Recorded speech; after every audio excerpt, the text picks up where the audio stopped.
So let's get it started then. So we have task A to K, and if you come to the initial screen, blank screen, then you will see that this top screen is about the menus that you have, and in your left pane you will see very much it's a spreadsheet, right? It's a spreadsheet with the names, task mode, and task name, duration, start and finish, and predecessors. And on your right, you see this space. This is space for timeline and Gantt chart that's shown on your right. An interesting thing is that you can, adjust the size of the pane like this. If you come to the center, there is a thick line, and then just like Excel, you click on it, and then you can adjust the size of your spreadsheet or the Gantt chart like that. So you can go to the left or to the right like that, and I would put it about here at this moment. I will show predecessors and resource name. Now, what we do is we want to start with entering the task name first. So I'm gonna hit A, and it's indicating that this is task A. That's what I mean by that. So A and semicolon, and I'm gonna say construct shell of module. So I'm gonna type all the names of this task, and B is Procure life support system and experimentation package, right? So Procure life support system and experimentation package. C is Procure components of control and navigational system. That's C. And D is wire module. E, assemble control and navigational system. And F is preliminary test of life support system.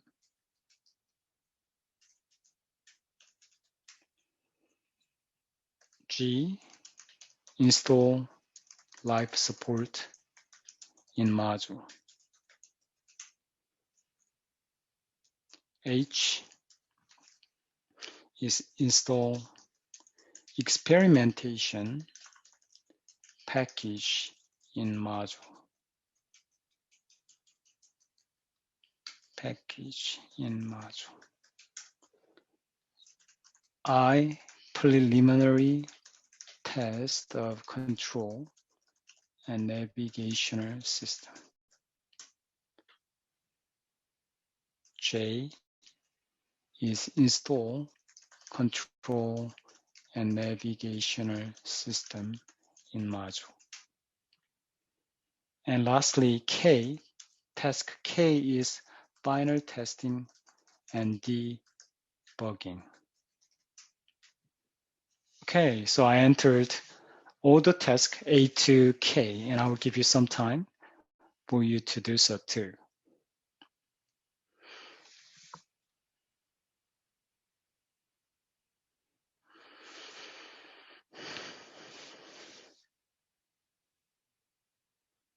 I don't know if this is happening to anybody else, but I was literally in the middle of typing and it totally stopped and said your connection is interrupted, and it's making me wait like 5 minutes to refresh or reconnect. Oh, I see. Has anyone experienced the same problem?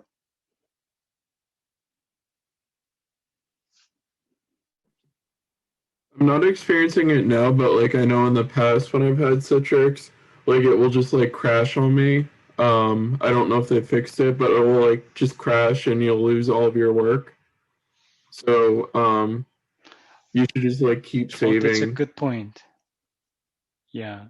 So why don't we save together? So I'm going to go to File, and I'm going to go to Save, right? I'm going to go to Save As, so that I can save it on the virtual drive or H drive.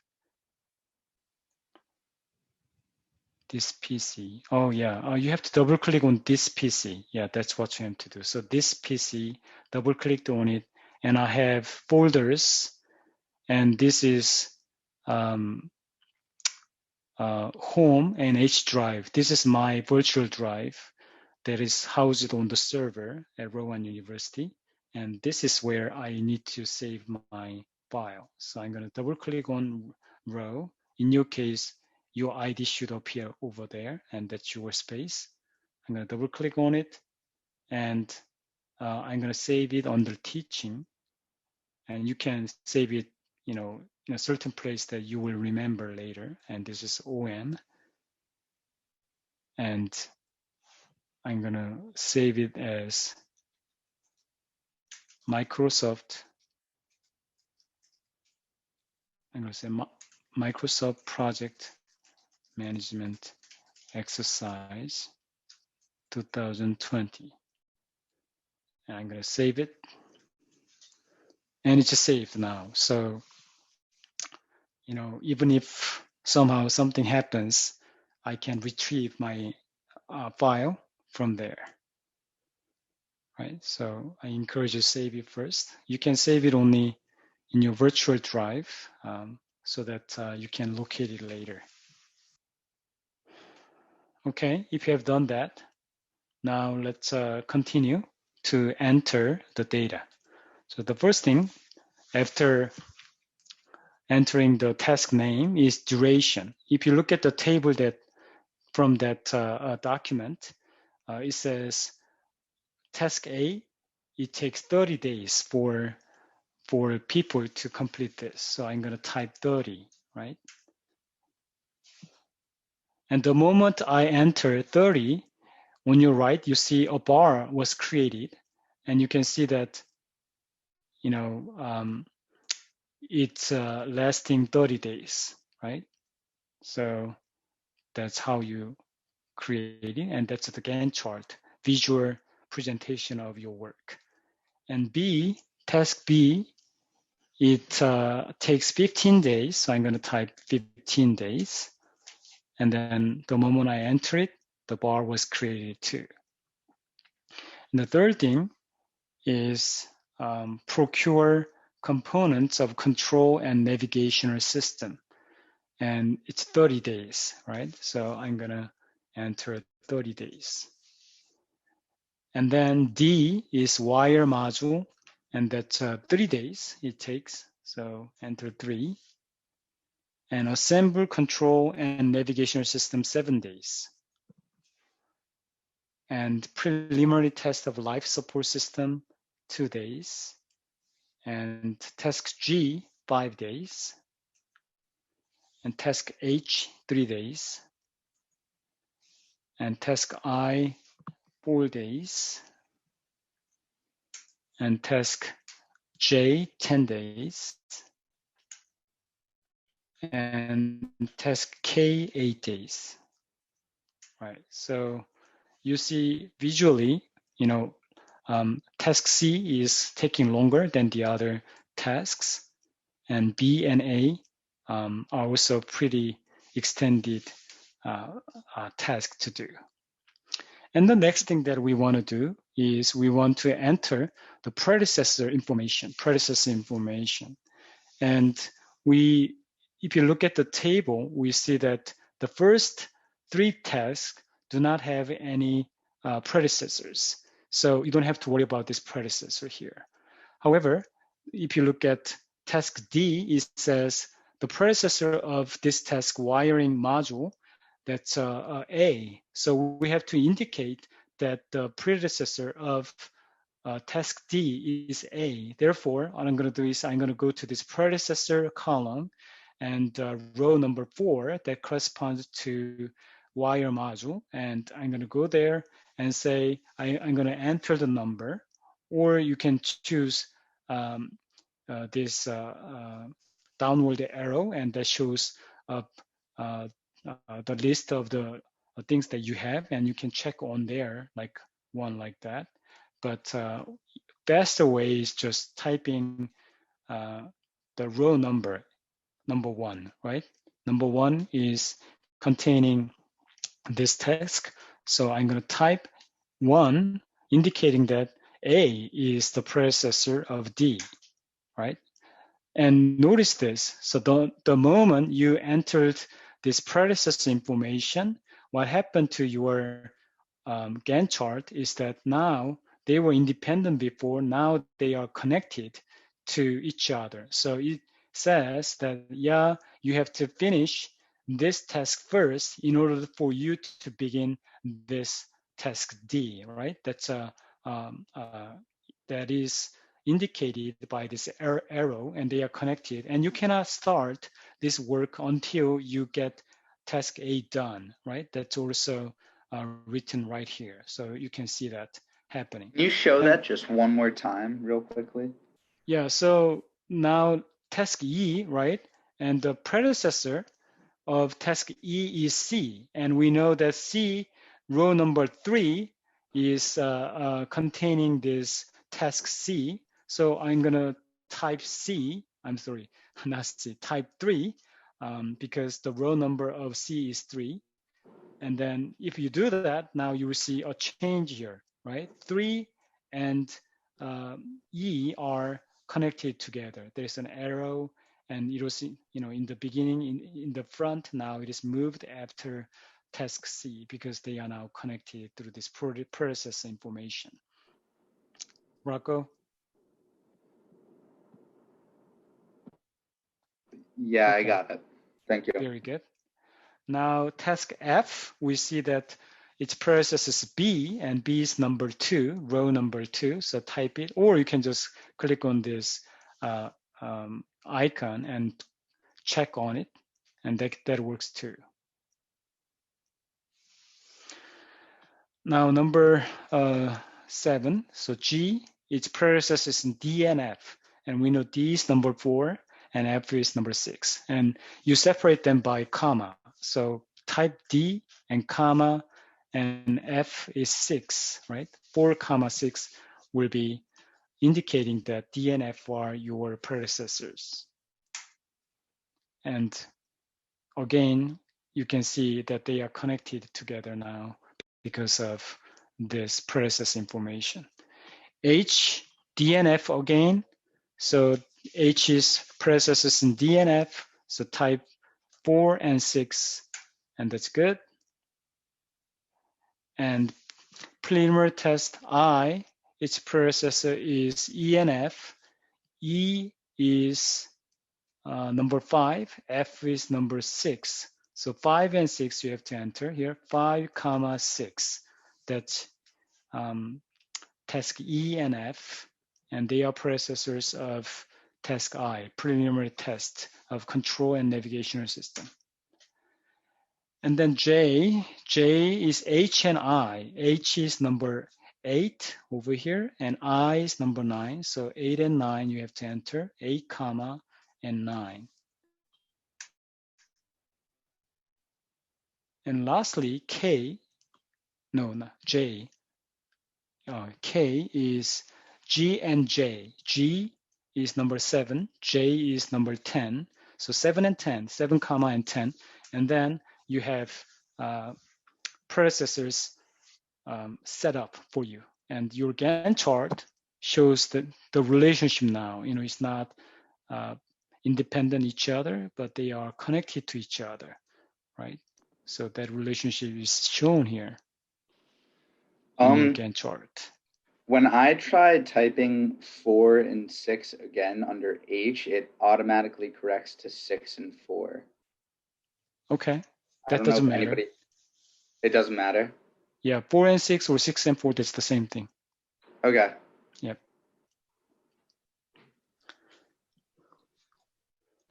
Okay, now you have done that. So this is, this can be done, yourself. You can do this and everything. And if you want to look at your critical path, so you can go to View on your top left, Gantt chart, and click on it, and then go to Network Diagram. Then you can see now your network diagram. that I showed you last Wednesday and calculated for you at the time. And this box is in red are this is the critical path. So the critical path, if there's a question about what is the critical path, then you can answer C, E, I, J, and K. That is your critical path. In other words, that's the longest time it takes. And if something happens on this path, your project will be just extended, right? So that's the meaning of critical path. You have to pay attention to it. You have to get it done right away. So let's go back to the Gantt chart. And we have Gantt chart over there. And you can see the interrelationship visually. That's the first thing that you want to do.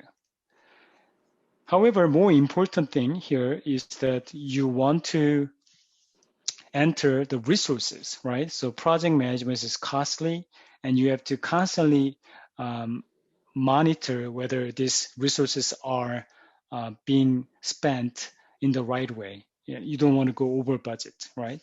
So that's very important thing to do as a project manager, and you have to assign the resources correctly. So resource deployment is something that we want to do together.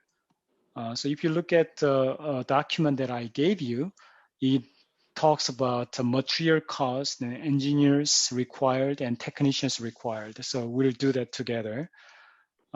So I'm going to go to now Gantt chart. Now I'm going to change the view to resource sheet, right?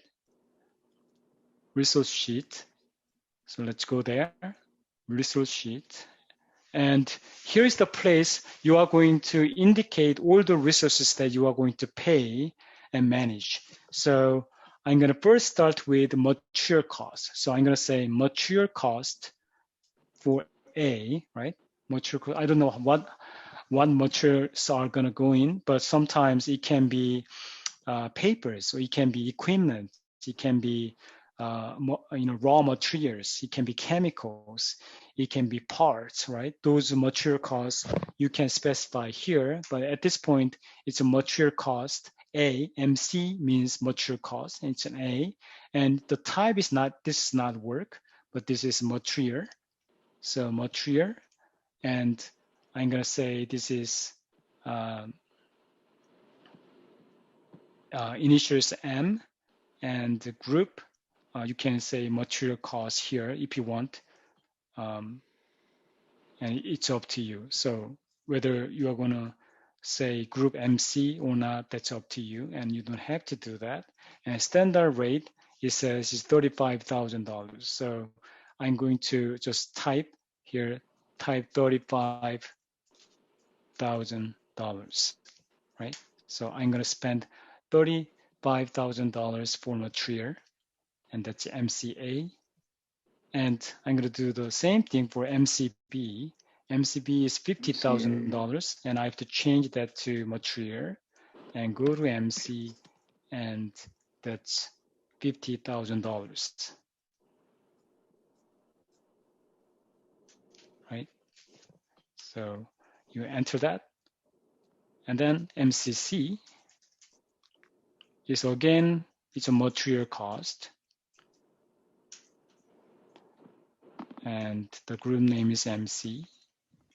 And I learned that it's 80,000. It's the most expensive task. So you have to spend $80,000 for task C. The material cost is costly. And similarly, you can do that. And one thing that you can do is just like a spreadsheet. I'm going to choose the row like this. I'm going to select it and just copy it down, right? I just don't want to Question for you. Yep. For my standard, I have it's a per hour rate. How do I get that into just a fixed rate?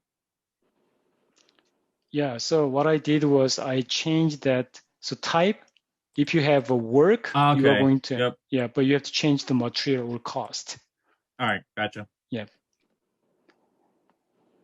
Now MCC, I'm going to change, if you double click, it prompts another window, and there you can change the name, MCD, and then the cost is not 80,000, but it's now 4,500, so you can change that.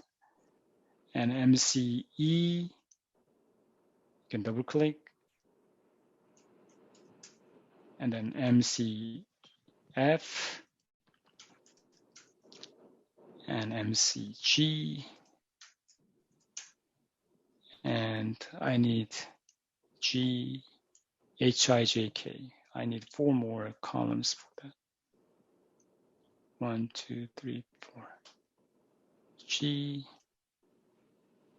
H, I,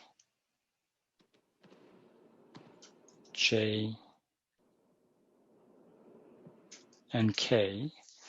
And the standard cost for MCE is $1,500. So I'm going to type that, 1,500, 1,500, 1,000, 1,200, 1,800, 3,000, and 4,800. Okay, so these are mature costs for each task. We have entered that, right? Now, another thing that we have to do is we have to now hire 5 engineers and 15 technicians. Okay, so 5 engineers and 15 technicians. So for the sake of simplicity, I'm gonna use your name and do that too. So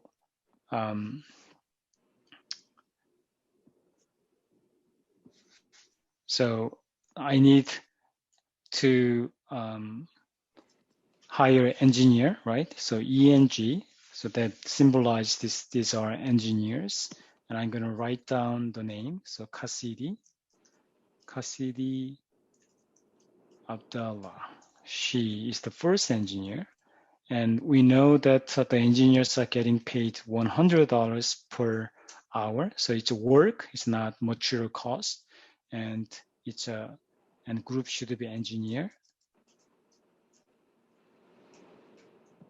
Right? And it's $100. Now overtime is, what is it? So you have to give 150%, right? So the person is going to get $150 because overtime is usually 1.5 times. And the second person I'm going to hire as engineer is Gino Baron.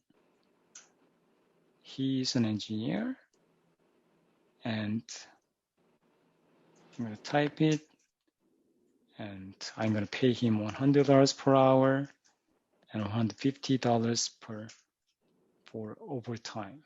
And I don't want to repeat this, so I'm going to select the area, and I need 3 more rows for more engineers. And I'm going to change now the next person. Nina Baron is the next one. And she get paid like that. And then fourth one is Tyler Bell.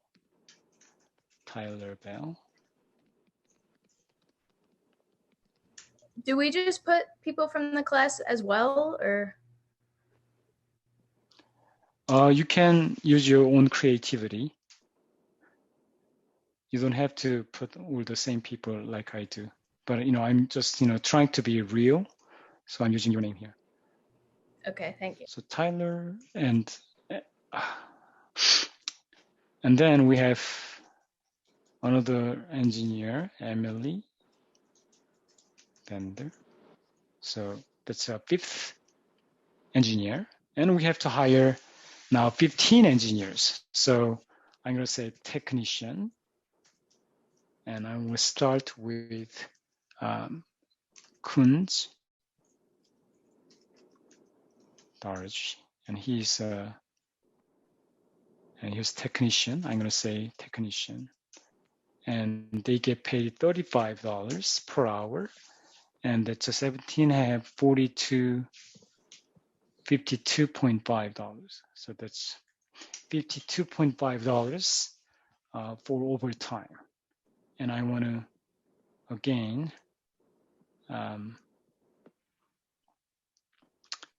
copy. I need 14 more columns. So 4, 5, 5. Okay, so that's how many technicians I need. So I need to enter their names. To be real, I'm gonna enter you guys' name here, Pat Agar.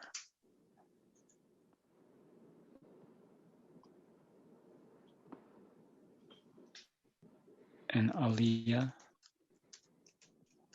Elvana.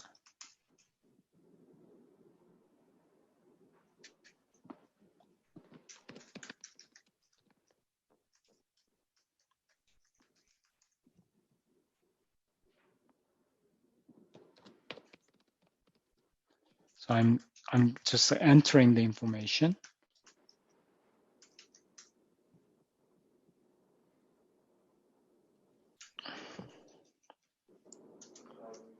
And Lexi Jubin.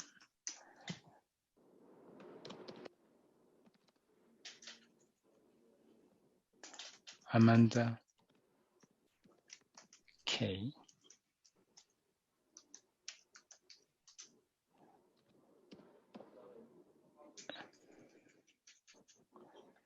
And Abby LM. How about that? And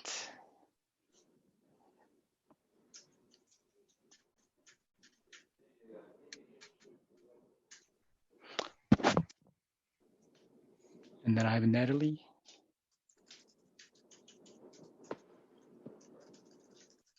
Louis. I'm almost there. Vince, Marlet, Sean McCormack,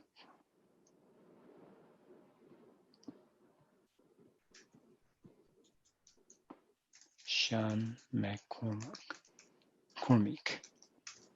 Erin McLean,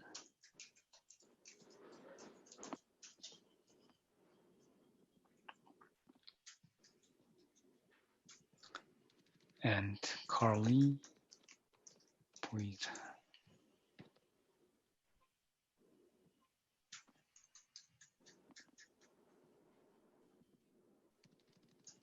Brielle Roberts. Oh wow, I entered all the technicians. Let me make sure I have 14 technicians, 15 technicians, 5, 10, and 15 technicians. Yay, very good.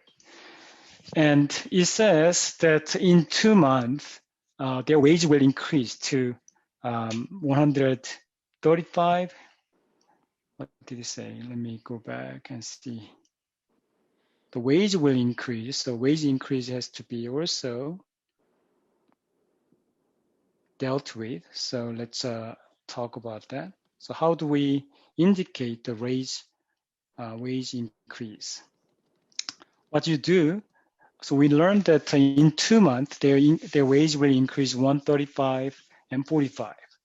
So I'm going to go here, double click on Cassidy Abdallah. So I'm going to just double click on it. And that brings up another window there. And I'm going to click on cost, right? Cost there. And it says right now, there's no effective date. She's getting paid $100, overtime is $150. And now I'm going to go to 2 months from now. So November 16th, so December and January 16th, it's a Saturday, and her wage will increase to $135. Okay, so there's a big jump there. And then the overtime for that is what, 17.5, right? So 17.5. So 167.5. $167.5 is going to be her overtime rate. So I have to enter that, right? And unfortunately, as far as I know, you have to do this. Let me see if I can copy, but I doubt that. Yeah, so actually you cannot copy the wage change, so you have to do it manually one by one. Your wage increases. So it has to be 16, 135, and 167.5.